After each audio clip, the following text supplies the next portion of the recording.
பிடிச்சிக்கும், பேய் பிடிச்சிக்கும், நைட்டில் 10 மணிக்கு வந்த பிசாசு மோகினி பிடிச்சிக்கும். நான் மோகினி பிடிக்காம தான். சொல்லுங்க, எண்ணங்கள் மாறும், சுபாவங்கள் மாறும், எல்லாமே மாறும். கடைசி அவன் சொல்லி முடிக்கிற அந்த செய்தி இதோடு கூட. அடுத்து அவருடைய வரும்போது இந்த வசனத்தை எல்லாரும் படிக்கணும். அந்த வசனத்தை எல்லாரும் படிங்க.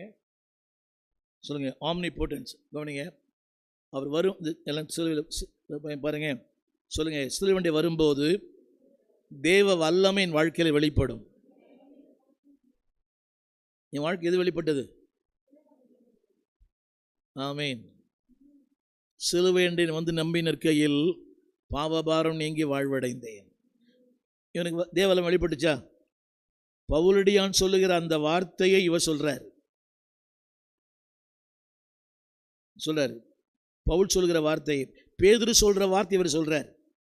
வானத்தின் கீழும் பூமியின் மேலும் அவருடைய நாமம் அல்லாமல் வேறொரு நாமம் கட்டளிடப்படவில்லை. பேதுருக்கு தெரியறதுக்கு முன்னாலே இவருக்கு தெரிஞ்சு போச்சு. இப்போ கூட சொன்ன பார்த்தீங்களா, தேகத்தை விட்டு குடிபெயர்ந்து கர்த்தரோடு கூடியிருக்க அதிக ஆசை. இப்போ சொல்றாரு, நீர் வரும்போது உங்கள் ராஜ்யத்தில் நானும் வந்துடுறேன் ஆண்டவரே. ஆமீன். கரங்களை சொல்லாமே.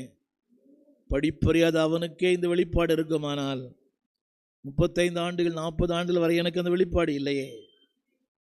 எனக்கு சேர்த்தான். கண்ணீர் வரும்போது, குழப்பம் வரும்போது, பாடுகள் வரும்போது, ஏன் இந்த பாடு, ஏன் இந்த ஊழியம், ஏன் இந்த சபை, ஏன் இதெல்லாம் எனக்கு வருது ஆண்டவரே? அந்த கிதியோன் சொன்னது போல, நீர் எங்களோடு இருப்பீரானால் இவள் சம்பவிப்பானேன். எல்லாரும் கரங்களை உயர்த்தி சொல்லுங்க. சிலுவண்டி வரும்போது சொல்லுங்க, தேவ வல்லமை வெளிப்படும். கரங்களை உயர்த்தி சத்தமாக சொல்லுங்க, தேவ வல்லமை. ஒரே ஒரு வாசி சொல்லி முடிக்க விரும்புகிறேன். ரோமர் 10ஆம் அதிகாரம், எல்லாரும் படிக்கணும். ரோமர் 10ஆம் அதிகாரம் 13ஆம் வசனம். ரோமர் 10:13 நான் வாசிக்கிறேன். ஆதலால் கர்த்தருடைய நாமத்தை தொழுது கொள்கிற எவனும், ஹலோ, இது கூட அவனுக்கு தெரிஞ்சிச்சுல்ல. இவரை சும்மா பாருங்க, இவர் ஆண்டவரேன்னு சொல்லிட்டாலே போதும். அவன் சொல்கிறான் ஆண்டவரே, அந்த வார்த்தை சொல்கிறான்ல, ஆண்டவரே. அது என்னது? அதுதான் தொழுது கொள்ளுதல். ஆண்டவரேன்னு சொன்னாலே ஒரு ஆராதனை தான்.